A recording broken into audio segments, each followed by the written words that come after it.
I think I said this in reference to something else. I am self-initiated.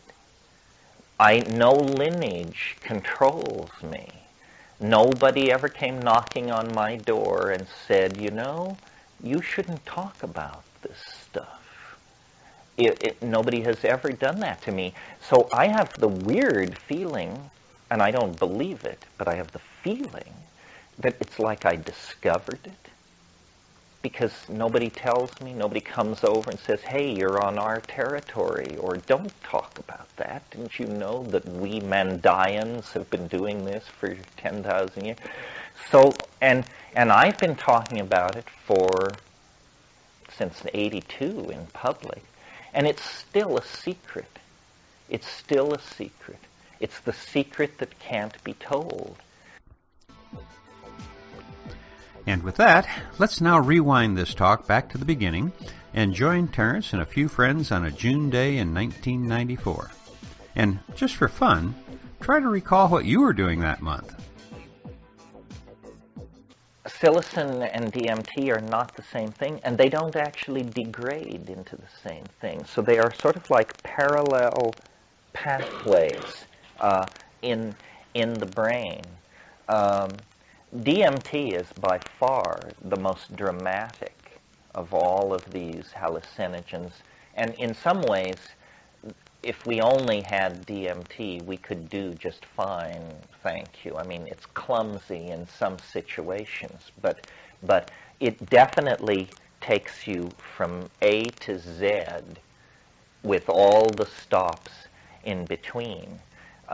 It's also interesting in that it is so how can I put it, socially transportable, in that it only lasts 10 minutes. Well, so our critics can surely invest 10 minutes. I mean, it's not addictive, so what argument can there be against it? If you're going to take up the cudgels of drug oppression and lead a lifelong crusade against the evils of hallucinogenesis, surely you will not sully yourself too dramatically if you just invest 10 miserable minutes to try and understand the phenomenon from the inside. And of course, if we get that 10 minutes, we have them. Because this, I don't believe that this side of the yawning grave, there is a more dramatic experience that you can go through. I mean, maybe surviving the crash of a 747 or something, but these are high-risk activities. Smoking DMT is not a high-risk activity. You could do the whole thing in 15 minutes, start to finish. And yet what happens is it is more dramatic than a flying saucer invasion. It takes you into a direct three-dimensional confrontation with an alien intelligence of some sort. And it raises questions about the after-death state, whether or not consciousness can exist without a body, the nature of the alien, the nature of our place in the cosmos. It's very, very dramatic. And I think it is, we said yesterday, the inner eye opens on the landscape of time. Well, when the inner eye is illuminated by the light of DMT, then essentially what you get is a fast forward of the rest of universal history squeezed down into about a minute and a half. Because even though the DMT trip, takes 7 minutes and takes 5 minutes to get over, the really important part is it has a duration on the order of 100 seconds or something.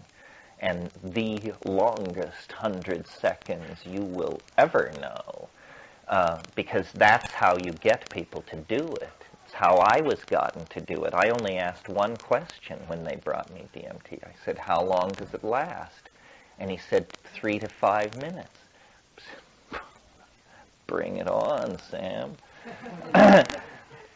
And, you know, never having recovered then from that decision. So you said they're both feelings?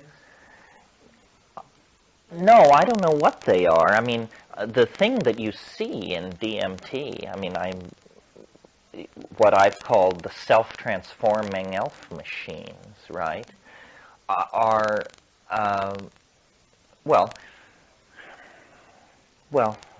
when you smoke DMT and you get a good hit, I mean, the leather-lunged hash aficionados among us really have a leg up in this department because they can simply take it and hold it, because it is very harsh and peculiar and somewhat synthetic tasting. It's a little like smoking a mothball. Sounds like fun, right? But what happens to me is I am propelled through a series of tunnels, fluxing tubes-like things that are very brightly colored, and there's a kind of a sense of tumbling that is an initial discontinuity once I get beyond this swirling mandalic form that seems very typical that people call the chrysanthemum. You sort of have to break through that. It's definitely a threshold drug.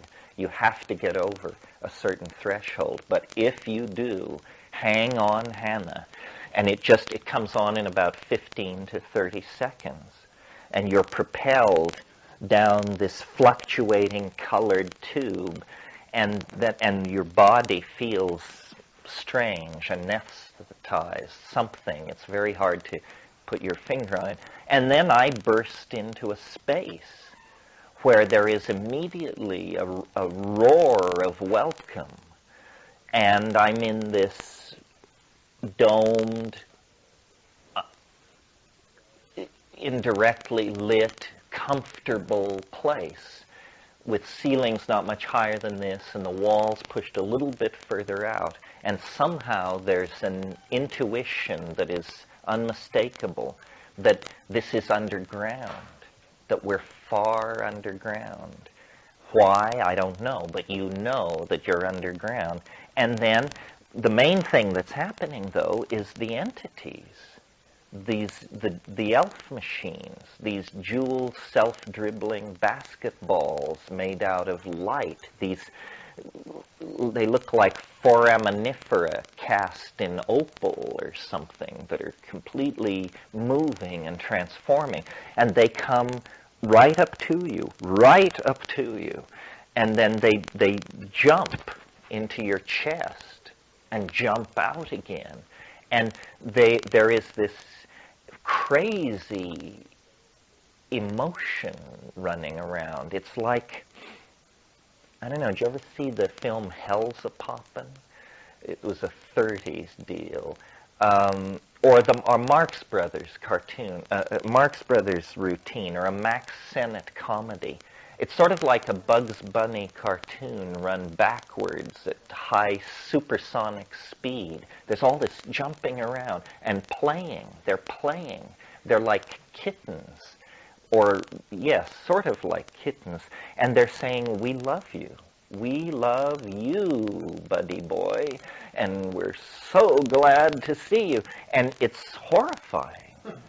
It's horrifying because, you know, less than a minute before, you were with your scruffy friends in some room somewhere with the call due from your lawyer in 45 minutes and all this stuff. And then you did this drug. And it came on so fast that it's not like doing a drug. It's more like, did the apartment house blow up? Has there been an earthquake? Are we dead? What has happened? And these things are saying, forget that. Don't worry. Number one message, don't worry.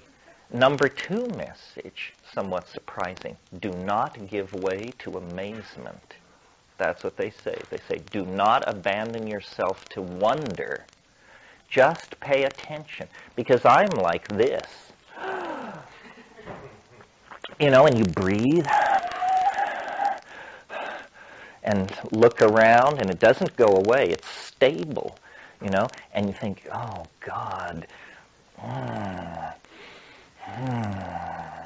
You take your pulse is all right, and you're just like, Jesus criminy, I've done it this time. And meanwhile, these things are doing what they do.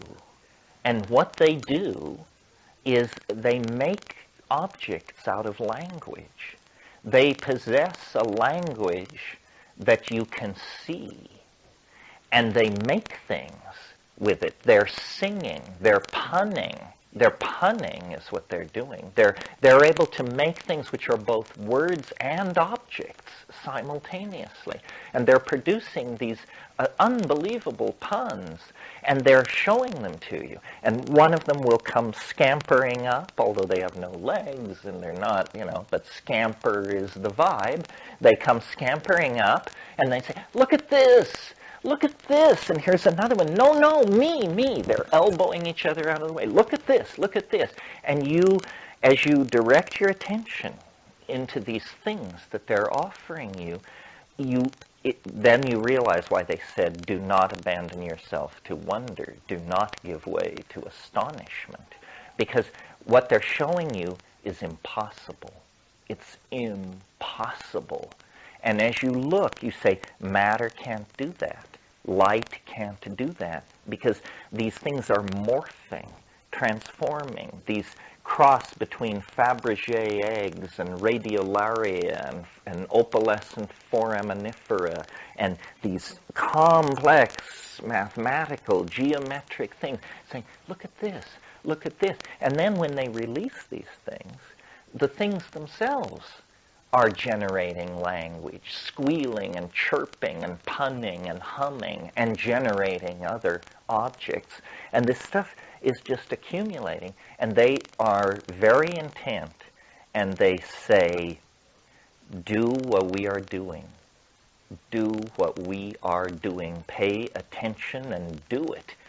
And at first, and by at first, I mean the first 5 years of smoking DMT, every once in a while, because it's not something you do very often,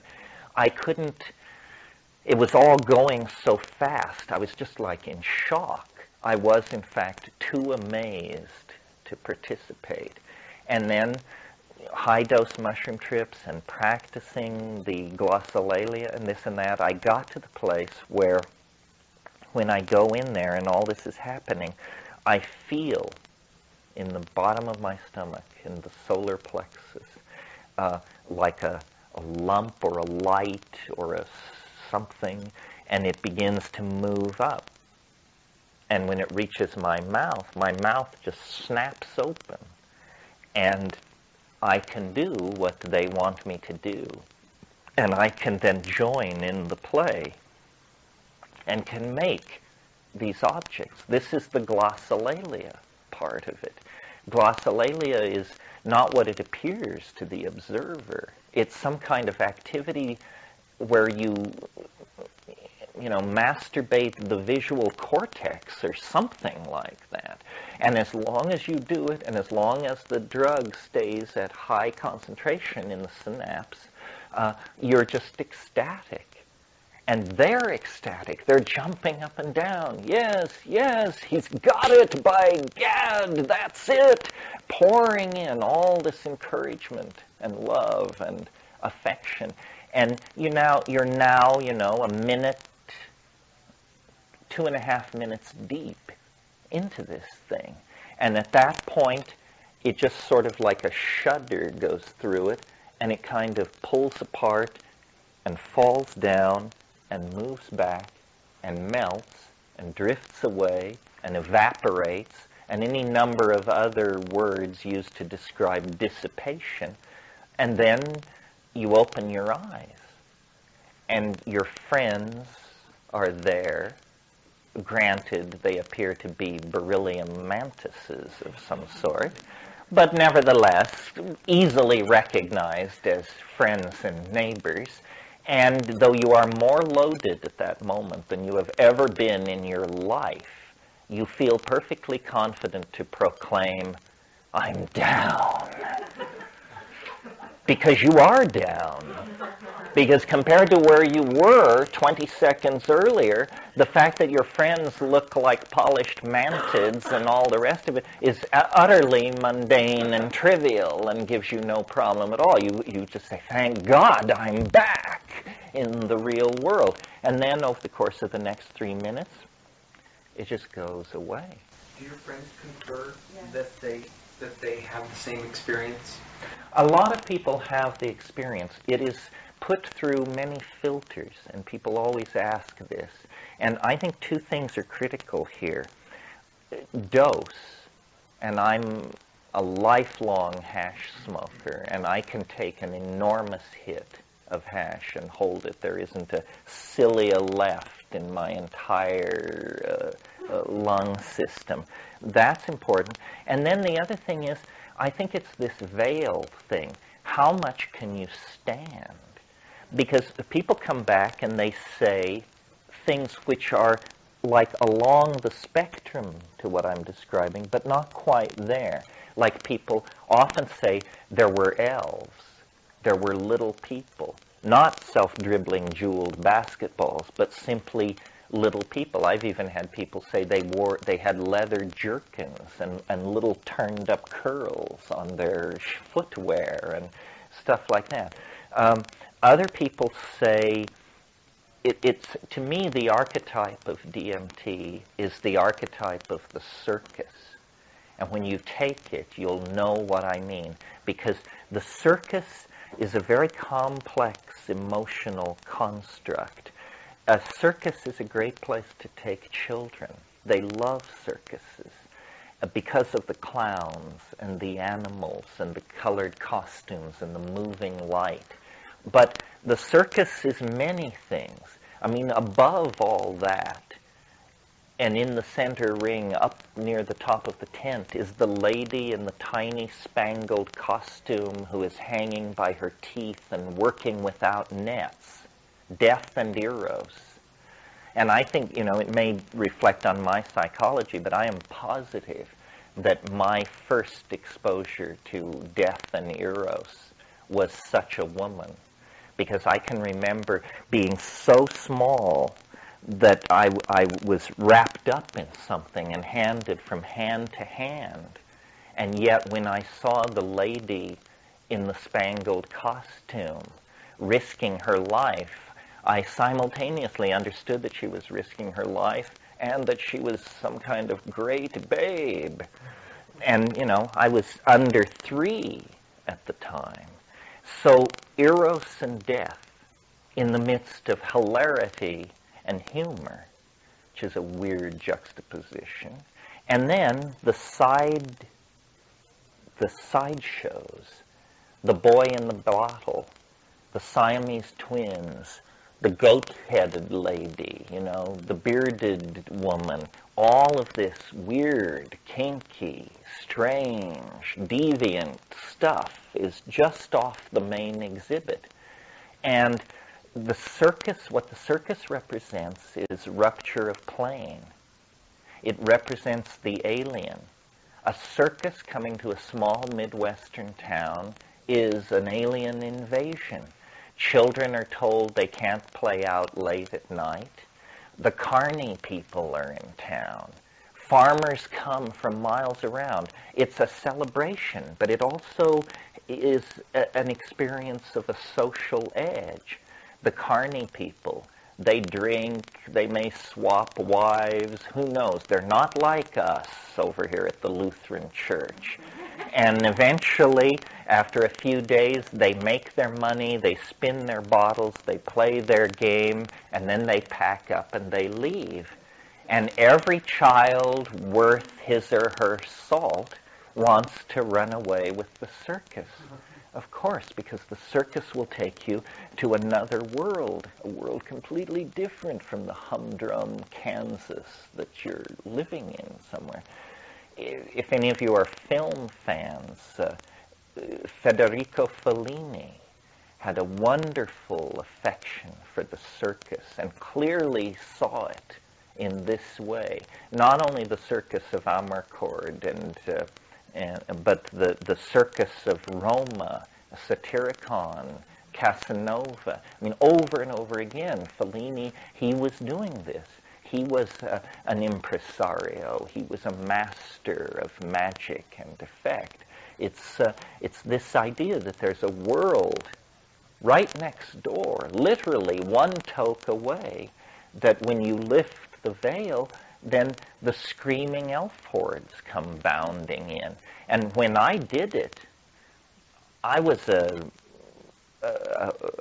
fan of Sartre and Camus and Jean Genet and situationalism, all this weird kind of European 20th century spun down, tired out stuff. I was not a believer in elves, let me put it that way. And it just instantly settled a whole bunch of questions that I had been looking for answers for in the psychedelics. But in the other psychedelics, it was like always running through my fingers. You know, it is the imagination, it's mind, it's me, it's like dream. With DMT, the conviction is unescapable that, my God, this is real. It's more real than this world. This world is like a shimmering hallucination compared to the DMT world. And as to what it means, I'm not sure. I mean, I took pure DMT with me to the Amazon on one of the trips and got out with the ayahuasqueros and turned a couple of these guys on to this. And they were, number one, appalled, and number two, said, it's ancestors.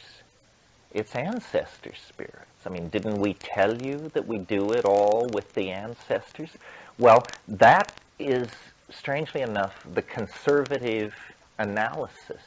Because look at what you've got. You've got some kind of intelligent entity, not made of matter, made of light, able to communicate with English-speaking human beings, sort of, meaning with this visual language.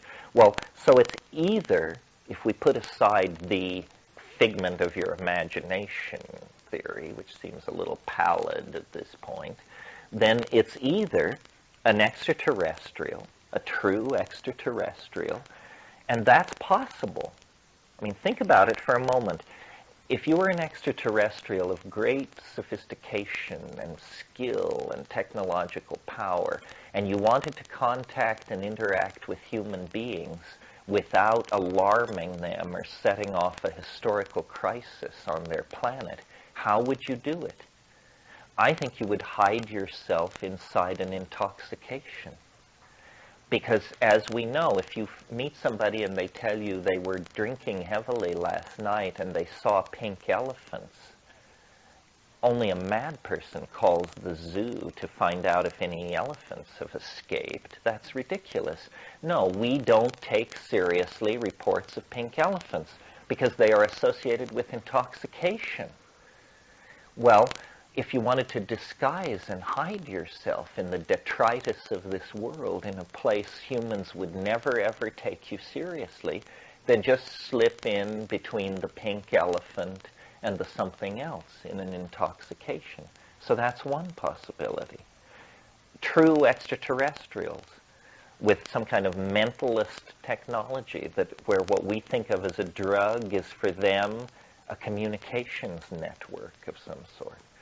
Or it could be a parallel continuum of some sort, not exactly made of matter. But how weird that the way you get from this world to that world is by using a drug. But maybe that's not so weird. Maybe the idea that you would climb in an H.G. Wells-style machine and push a button is just absurdly 19th century and naive.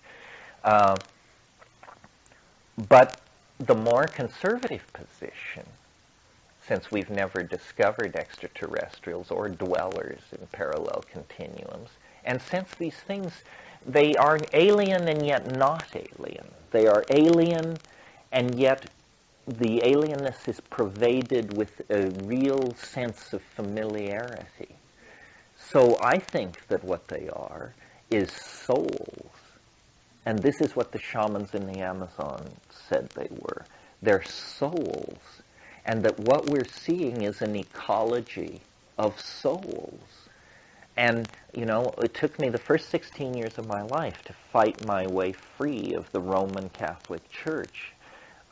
And I'm appalled that life's intellectual adventure has brought me back to the point where we have to talk about souls. But, hey, once you've been there, once you've been swarmed by a mess of them, your view on this subject changes. And I think it's very interesting news. I don't know. Well, it's like dying, sort of.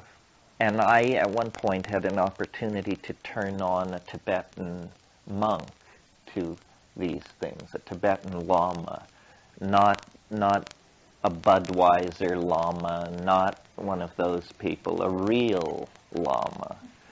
And he's since died. He was ancient then. In fact, I was afraid it might kill him, but he said it didn't matter. But he said, after it was all over, he said, those are the lesser lights. He said, you cannot go deeper into the bardo and return. He said, if you go deeper into the bardo than this, you will sever your connection to the body. And so essentially what he was saying was it's a near-death experience. But it's a lot weirder than the near-death experiences being popularized on daytime TV and in the New Age press, which are all about welcoming relatives, holding out their arms and beckoning. This is not welcoming relatives we're talking about here. I think they are souls, but I don't think it's Aunt Minnie and Uncle Ned. I don't think it works quite like that. One of the very weird things about the DMT place that I go, and I've done it many, many times in order to build up an image of what it is, and the image that comes to me is that, I've already mentioned this thing about how it always reveals itself through veils. It never shows you what the real action is. The vibe of this place that I go on DMT is, it's a playpen, is what it is. And these self-transforming elf machines that we're going into such an ontological swivet about are nothing more than toys, is what they are. They are designed to amaze and amuse me.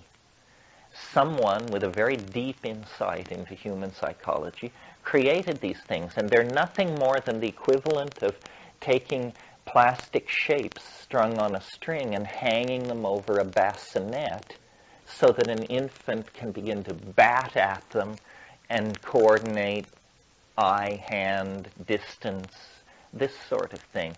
The feeling is not only of a playpen, but of a maternity ward, that you're being born, and you're being born, and there's a lot of, what ayahuasqueros call little doctors, is what they call the things they see on ayahuasca. There are a lot of little doctors in this weird underground space, and they're waiting for you. And because you only stay 2 minutes, it doesn't get too out of hand. Because what can happen in 2 minutes? You see, you look around, they show you some toys, they tell you you're a fine fellow, they tell you not to worry, and the interview is over. But what if there was no going back? Well, then you're just there. You're a little swaddling, and you're there. And presumably beyond the confines of that room is a world as different from that room as this world is different from the general maternity ward at Kaiser Hospital. And then you go with them into that place. That's what it feels like. And I don't know what it means. What does it mean, Mr. Natural? I don't know what it means. It don't mean shit. That was Mr. Natural's answer to the question, you recall. It seems as though it should be a secret. And in a sense, it is a secret in that, it isn't the world's largest religion is not DMT smoking. I think I said this in reference to something else. I am self-initiated. No lineage controls me. Nobody ever came knocking on my door and said, you shouldn't talk about this stuff. Nobody has ever done that to me. So I have the weird feeling, and I don't believe it, but I have the feeling that it's like I discovered it. Because nobody tells me, nobody comes over and says, hey, you're on our territory, or don't talk about that. Didn't you know that we Mandayans have been doing this for 10,000 years? So, and I've been talking about it since '82 in public, and it's still a secret. It's still a secret. It's the secret that can't be told. And I'm fascinated by you people, because it is your fate, and I have no idea why, to come at least this far. I mean, maybe some of you have smoked DMT, but probably most of you haven't. So it's your fate to come this far this morning to hear this, and you can forget it, you can disbelieve it, you can think that I am a screwball and disempower it that way. But as far as I can tell, and I have searched the attic of Western and Eastern civilization, been to a lot of weird places, as far as I can tell, this is it. This is the thing which we are raised to believe is impossible. They tell you there's no doorway out except the grave. And then they tell you it's no doorway out. But even if the grave is not a doorway out, even if the grave means dissolution into nonentity for all eternity, DMT is the way out. And it exists. It's common. It exists in many plants. If, as a society, we valued it, we could produce trainloads of the stuff. It's just a trivial, ordinary chemical of some sort. But what it does to the human mind is this civilization can't stand it. This civilization is based on a number of unquestioned premises, which in the light of DMT are seen to be not only false, preposterous. And I don't know where we go from here. I don't know if societies can be built on DMT. Maybe only individual lives can be built on DMT. Yeah. Well, actually, this is a funny thing. Why isn't more of it made? There's a lot of LSD around. LSD is hard as hell to make. You have to be good. You have to be very good. DMT is a second-year organic chem, final exam kind of deal. It's at that level of difficulty. And yet, wherever it is, it's precious. It's never met with in large amounts. And it doesn't seem to behave like an ordinary substance. You would think something with this amount of hype behind it would make somebody rich. Somebody would say, well, by God, I'm going to make 500 kilos of that and spread it from Singapore to, wherever, and make a killing. It's never like that. If you find somebody who has some, they have a tiny amount. And I should make the final point, I suppose. This is not something completely alien. the chemical I'm now talking about. The experience is plenty alien. The chemical occurs in your own body. It occurs in the human body, in the human brain. No one knows what it's doing there. But I think that dream, because the DMT actually not only occurs in the human brain, but it occurs in higher and higher concentrations as you ascend the primate phylogeny, the phyllate primogeny.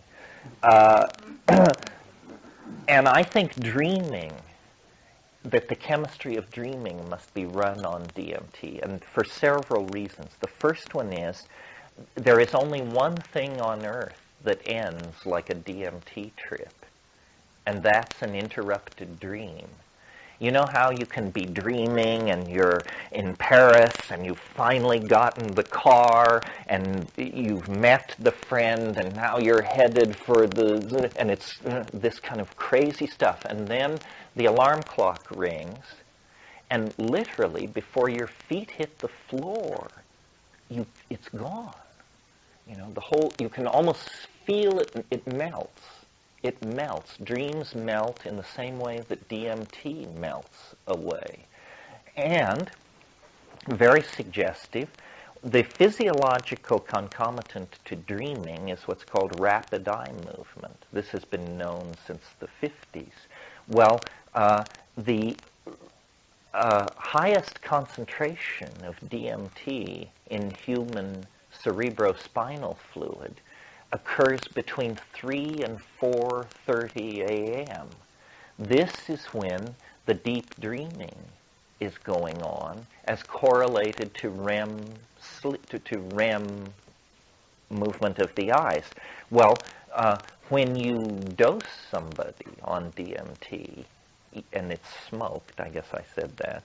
When you dose somebody on DMT, they flop down and lie still if they're a good subject. Otherwise, they twitch and scream and try to run around. But you don't put up with that. You just sit on them.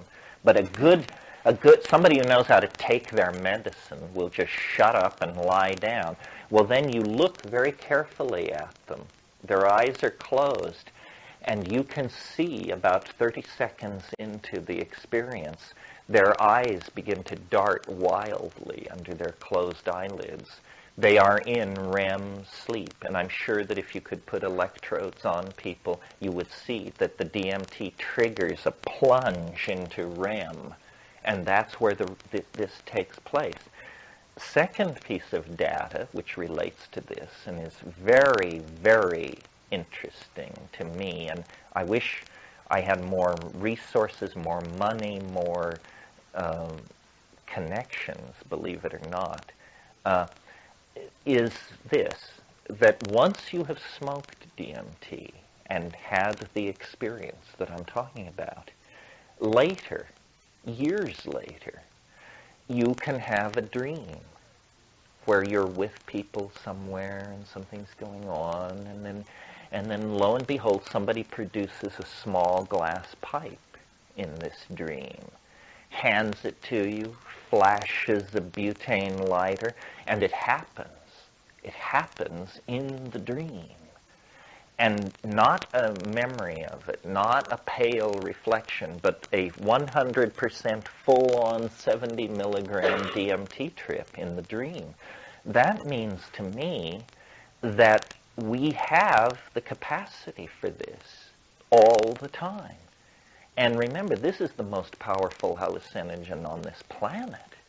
And yet, apparently, our body chemistry is delicately enough balanced that this is not that far out of reach.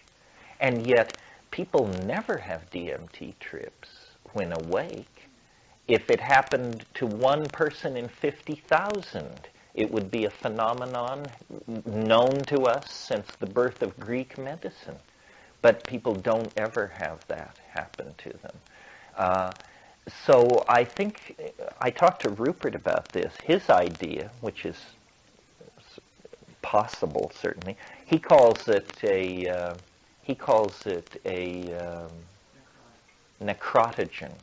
Yes, necrotogen, meaning that that it's something which is released in the brain at death and never before under ordinary circumstances. And that for some reason, this is the chemical which lets you die. And it is true that at a certain point, the organism, as I understand it, sort of releases. It gives up. And then death proceeds very quickly from that point. So perhaps this is what it is, but what is it for? That's the question. I mean, why can't we just die like dogs? Nobody wants to die. Why should there be this salutary release? You know, there is orgasm, or at least ejaculation, in some forms of death. That seems to imply that the body is in life in a state of tension and holding, and when death is really very close, if not inevitable, then the body goes through some kind of series of changes, and perhaps one of them is the release of DMT. I don't say this proves an after-death world, because I know what proof means. And, you know, dying says nothing about death, and tripping says nothing about death, or it can only give an indication. But it has caused me to think very, very seriously about shamanism, about their insistence that they work through ancestor magic, and about the question of death. Just what is biology trying to do? And what is the nature of our form? You know, metabolism, we come into being with a morphogenetic program. And by eating, first our mother's milk and then pablum and then the stuff of the world, we stabilize the form. The flesh is replaced every few months or years, but the form stays. Over a long period of time, the form sort of withers and hunches and wrinkles, but it's recognizable. 70 years after birth, the person is still recognizably the little girl or boy that they were at 5 years old in most cases.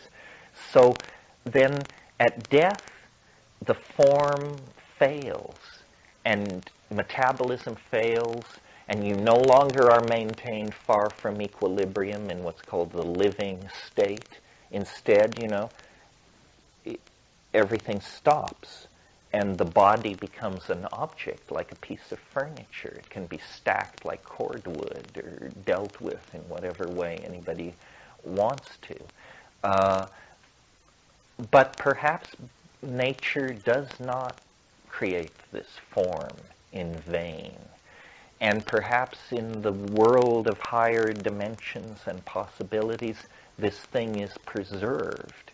It is certainly a persistent intuition of many religions that what life is about is creating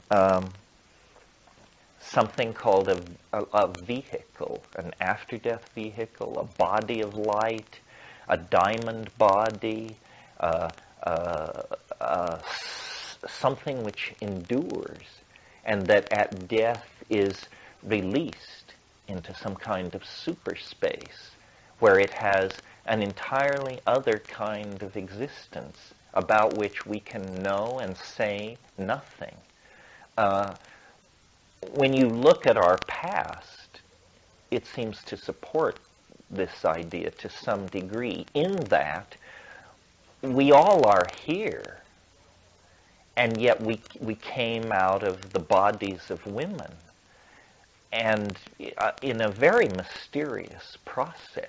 I mean, it always seemed to me, people always said, you know, what sex is about is the union of egg and sperm, and that's where people came from. Well, at age 8, I was not satisfied with that. I mean, they always wanted to talk about sex, but what I wanted to know was, but where do people really come from? I understand about how we get them downloaded into meat, but where are they? You know, where are they? I mean, where was I 1,000 years ago? Where was I 1,000,000 years ago? And you say, well, you didn't exist. Well, then you came into existence 50% over here in your father's sperm and 50% over here in your mother's egg. Well, then did I exist? You know, my mother had the egg, which became me from the time she was born. And if my father was younger than my mother, so half of me apparently existed before the other half existed. Say, this sounds like messed up thinking of some sort. Isn't it rather that a pattern is making a series of transits from one dimension to another? And, you know, dying is not like birth, in the sense that in the womb you're alone. Here we have our wonderful planet full of interesting people, and we die away from our group. When you start down the birth canal, it's not because you're lonely, because the concept lonely could hardly arise in the womb, I think, because there is no other except the other of the complete surround, which you may or may not image as human. You may think of it as the world, not my, an extension of myself. So, because I'm not the smartest person in the world, for sure, but I'm also not the stupidest person in the world. And I've been more or less around the block, the major religions, the major schools of transformation, the major themes and variations on sexuality. I'm like a normal person. And I tell you, from where I'm standing, it looks to me like the biggest news there is. I do not understand why there aren't 4-inch headlines. Scientists announced discovery of hyperspace, nearby inhabited dimension confirmed by laboratories in England and Russia, or some crap like that, But it never happens. It seems to belong, it's not part of our official culture. It's not recognized, it's not sanctioned, it's not allowed. And, I have somehow found a unique kind of niche, but most people who talk like this don't get a chance to make a living. They're put in back wards and heavily sedated and kept from contact with the rest of people because it's madness. But it's not dysfunction. It doesn't, I know how to hold my fork, make a phone call, pay my bills. What kind of madness is it? It's just a minority opinion. It's not madness. But it's a minority opinion because it's a minority experience, for crying out loud. I mean, if everybody lived in Hawaii and you were an Arctic explorer and you insisted that part of the planet was covered with ice 5 miles thick and the sun stayed up 24 hours a day, they would just put you away. Turns out it's the fact of the matter. So this is a polar region of human experience that very few people have mapped or been to, and yet we don't have a full picture. I mean, I would like to know, what would Jean-Paul Sartre have said? What would Nietzsche have said? What would Wittgenstein have made of this? I mean, all these people based their lives and their professions on the datum of experience. Well, by God, here's a datum of experience. Put this in your pipe and smoke it, and we'll talk datum of experience. Yeah. I was wondering, through the history of your taking DMT, do you sense a progression as like a state as you're maturing, so you go further and further with each experience? And how often can you take it? How often can you take it? You can take it every 24 hours. People have an interesting relationship to it. A lot of, like when you give it to someone who's never had it, they've usually been furiously hyped, so they're quaking in their boots. And if you can get over all that and actually get them to do a huge amount, often they come down literally begging for more. And I tend to resist giving them more because I've noticed that there seems to be a slight reflex, a slight tolerance. The second the second flash, if you go into it immediately, is not as strong as the first. But that person who came out of it clawing and begging for it, 24 hours later, if you offer it to them, they may hesitate. They may even take a pass. Because, as I've always said, it's the implications of it. And you don't get the implications together in the first 5 minutes. You say, my God, what was that? Well, and then you sit down under a tree somewhere by yourself and try to answer the question, what was that? And it makes your hair stand on end. Was I dead? Was I in the presence of extraterrestrial minds? Did that really go on? Was it really real? And so there's a kind of a reluctance to do it. It's like jumping off a cliff into cold water. You really have to screw your courage to the sticking point. And I don't know why that is, because every time I do it, I'm absolutely delighted. And I have immense resistance to it. And every time I do it, it's just like, yes, I remember. And they scream in greeting. I mean, they just turn out by the dozens. Say, here he is, tremendous, you send so many, you come so rarely. Well, let's get on with the show. And then, the Fabergé eggs, the dance, the whole thing. It's boundary dissolving is what it is, and we have a real aversion to that. When the boundary that's dissolved is serious, we have a real aversion to it. And the other thing about DMT that's fascinating, that I should have mentioned, I suppose, is that we associate these drug experiences with slight alterations of our judgment. When you drink liquor, you become socially capable of taking risks that you wouldn't ordinarily take. I'm speaking of guys now. In other words, the liquor slightly changes your judgment about what is proper and what you can get away with and so forth and so on. The strange thing about DMT is it doesn't affect your mind. It does not affect your mind.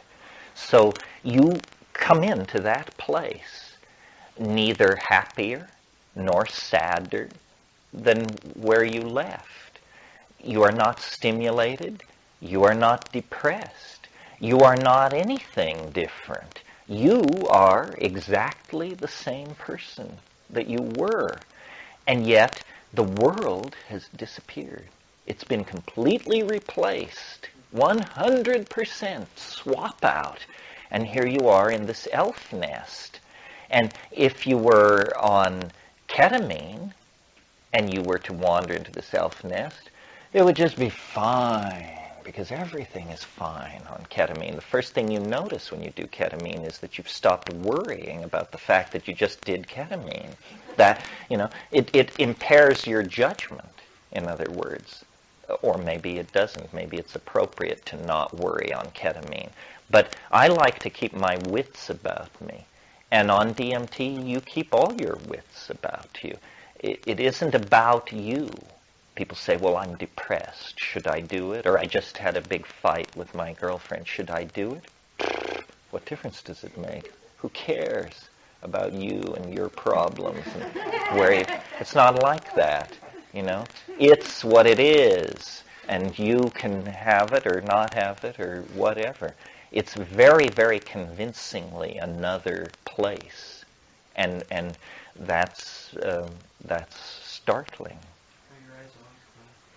I always close my eyes because I want to see inside. If you keep your eyes open, it's plenty peculiar. I mean, everything changes, and if you take a big enough hit, you can't tell whether your eyes are open or closed. That distinction seems trivial. You're just there, eyes open or eyes closed. But I like to do it on a sunny hillside, outside. It's the only one of these things that I like to do in light. It'll work in darkness. But light is spectacular, you know. Just lie down on a sunny hillside, calm down, breathe deeply. If you've had to climb to get to where you are, breathe that all away. You want to be absolutely calm and still. And I do it alone because I make strange noises and stuff, and I don't want to be interrupted, critiqued, helped, or any of that malarkey.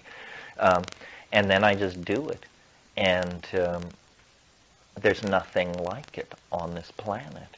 And the puzzle of it is there's nothing like it in human history.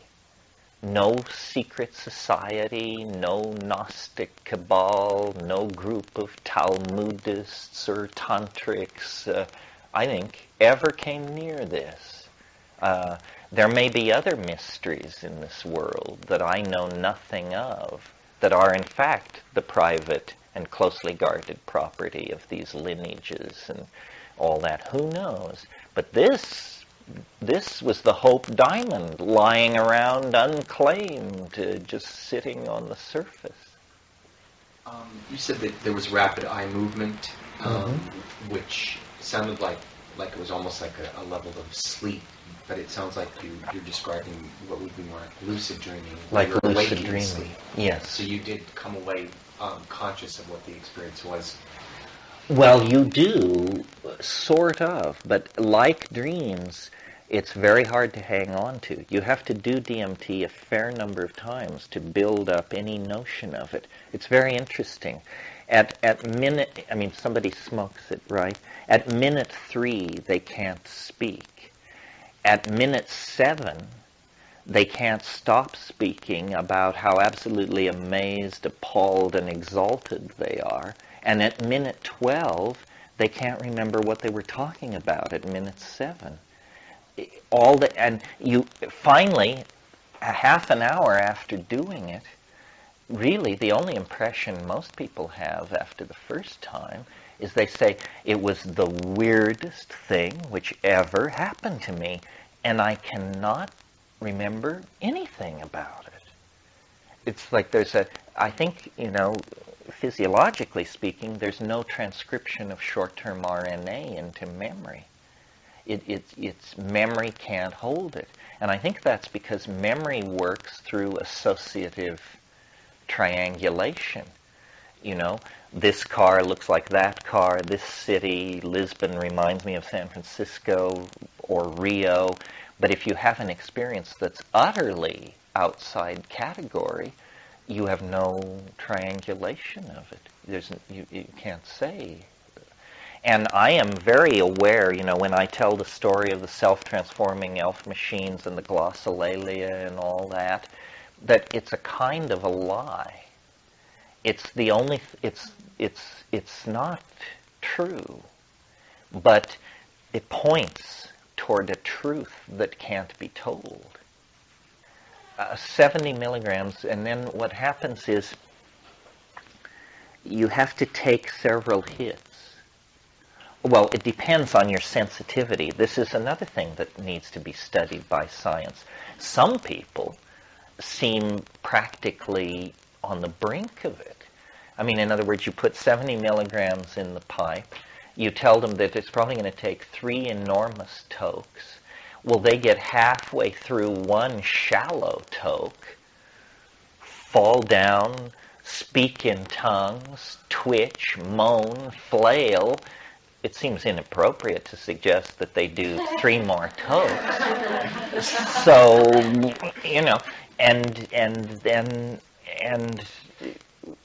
but for me, well, I can do it on one toke if it's a real tremendous, enormous hash toke. What I usually do is I take one small toke and it kind of anesthetizes my throat. And then on the second one, you go for broke. But it does require a certain amount of courage, because when you take the first toke, you immediately feel it. You don't feel the trip, but you feel that something astonishing is happening inside your body. It's a weird kind of, it's as though all the air has been pumped out of the room. all edges jump forward in clarity. That's the visual acuity thing. But more than that, a kind of feeling of I guess it's anesthesia or something, but your body feels very, very different, and you still must do one more enormous toke. So what we tell people is, even though you feel very weird, don't stop. That's not sufficient. You have to get it on the money. And we're even developing a new technique for doing it that I'm very excited about, which is we have what looks like a pipe coming into a glass vessel, or I mean just a channel, a cylinder coming into a glass vessel, and out of the glass vessel comes another tube with a fork in it. And what you do is you vaporize the DMT. It fills the reaction chamber with white smoke. You put the forked ends into your nostril, and you have a friend blow the white smoke and just force it into your sinus cavities. This is an adaptation of the Yanomamo method, but they use woody. It's like sawdust. It's very. But this is profound. So those 3 hits you would find in the 70 milligrams. 70 Yeah. milligrams would produce 3 good. Yeah, what you do is you measure the 70 milligrams and you put it in the pipe, and then you try to smoke the pipe until either you get it all or the pipe falls from your hand. And what I do when I turn people on is I try to get them to do 1 or 2 tokes or 3, whatever it takes, till they flop back and they present. You can tell whether they're getting off or not.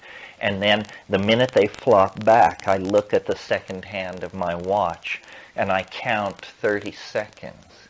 And then I say in a very quiet voice, "Do you want another hit?"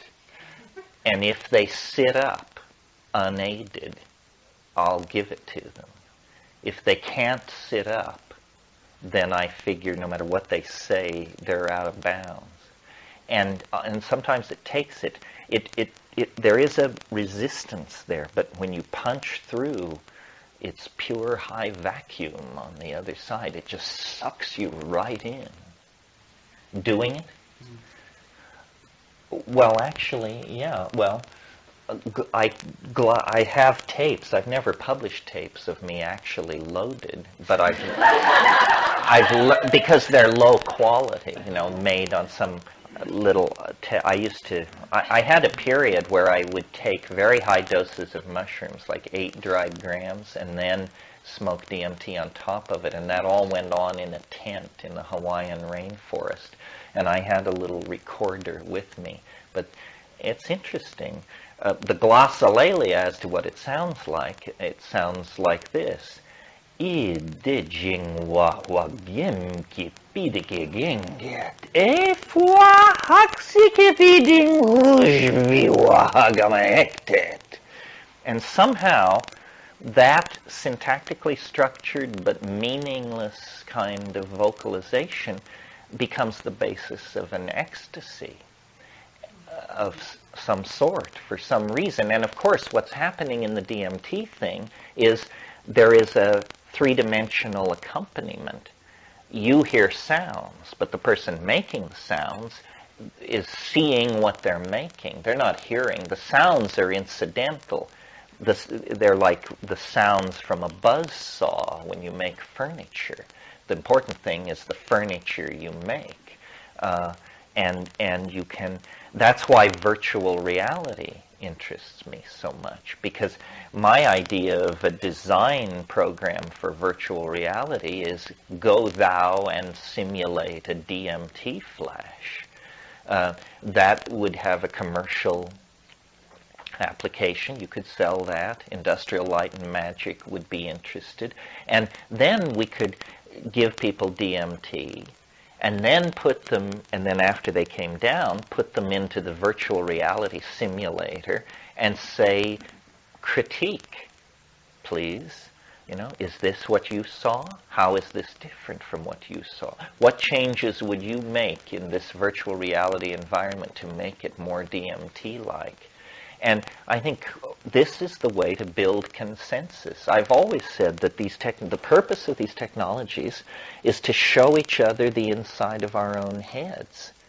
Dreams, but especially psychedelic drug states. And I think this is probably coming. I think that we will have, that in the future you may have psychedelic experiences, but they may not be your own. We may develop the equivalent of media stars who do it so well that you will just buy their CD and do their trip. Remember in, which book was it, by Philip K. Dick? Or maybe it wasn't, I can't remember, but the science fiction story where this virginal 16-year-old girl with long blonde hair and perfect surfer body and so forth and so on, and she recorded and sold herself. That was the product, because she was so vital and so young and so bouncy and together that everybody wanted to be this young woman. And so they sold sim vids, and she was on the top 10 for a few months, and then somebody else slipped in there. Transmigration of Timothy Archer could have been. Anything more? Yes. How's your health? Yeah. How's my health? Good, I think, unless some horrible thing is lurking in the background. I have low cholesterol. My health profile is pretty uninteresting, I think. Let me see, what's the most interesting thing? The most chronic thing wrong with me is migraines, and I've sort of learned to manage them. I don't take drugs for migraine. I physically manipulate an acupressure point. Do you mean, do I think drugs have done anything to me? Well, not necessarily do I think that they've done, or do you think they've done anything to you, but I mean, in my experience, sometimes I'm tired later or whatever, I feel there's a drain. And so I wonder if since you seem to do a lot, do you do anything to maintain your health? Or? I go to the gym 3 days a week. I smoke enormous amounts of cannabis. I mean, I just always have. No, I think I'm pretty healthy and fairly ordinary. It's a somewhat sensitive question because at one point Dennis claimed that the only thing that would ever happen to me was that my hair would get white. And I'm waiting for some other sign, not sure. No, I don't think if the core of your question is, do these drugs pose a problem to health? I don't think so. The only possible problem to health that any of these drugs might pose is I do wonder about the act of smoking cannabis. But one can eat cannabis and meet all the objections to it and still be loaded to the gills. So that's a delivery problem, not a problem inherent to the drug. It isn't the cannabis I'm worried about, it's the tars. And there are no tars if you eat it. So, and then in most places in the world where it has had a long history, it is eaten. Opium as well. Opium was not smoked in the Orient until tobacco was introduced. It was always, you took a little pea-sized piece of opium and dissolved it in wine or a cup of tea. And that's the classic. And hashish was eaten in most cases up until the late 19th century.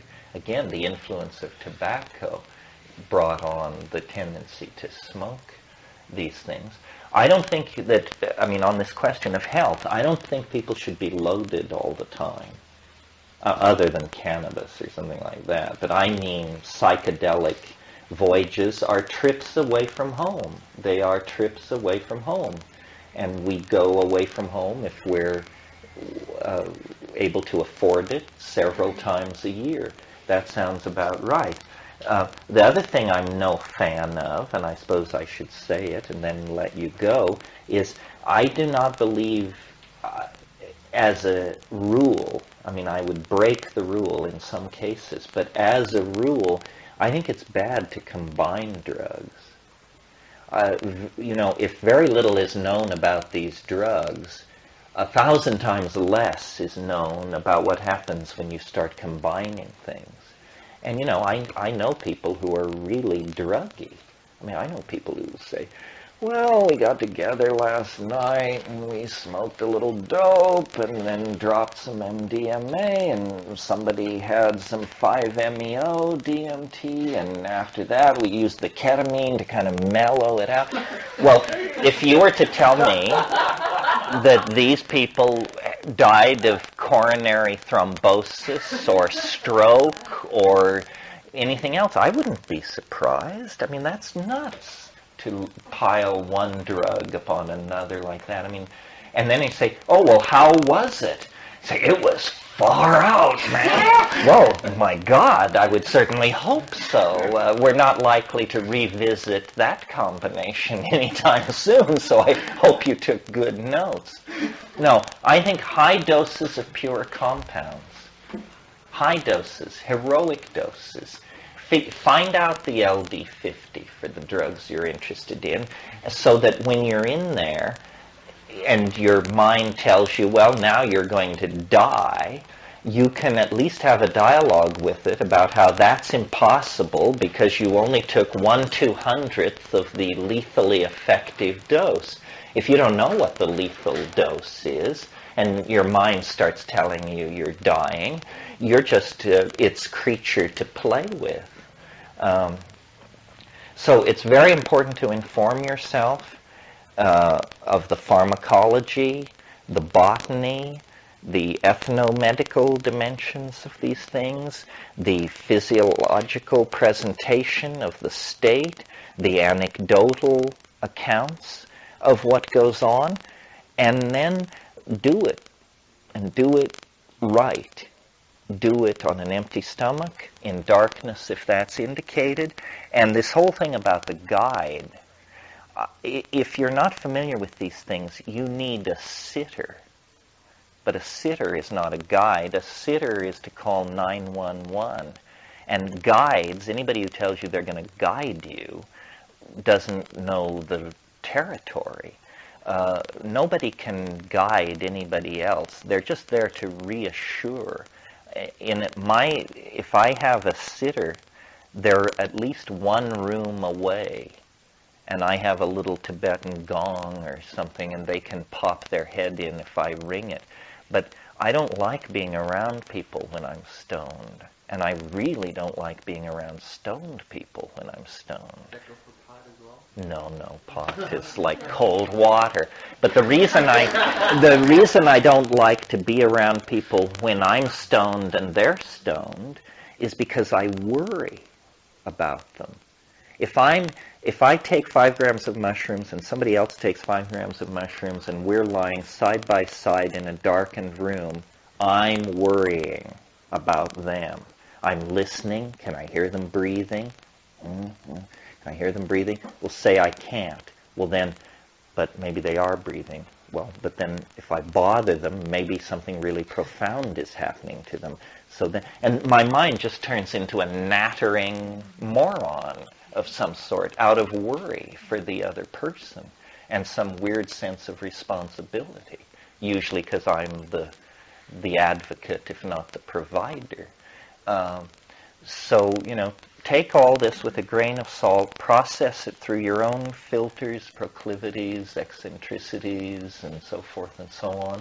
And let's get together at 4. Thank you.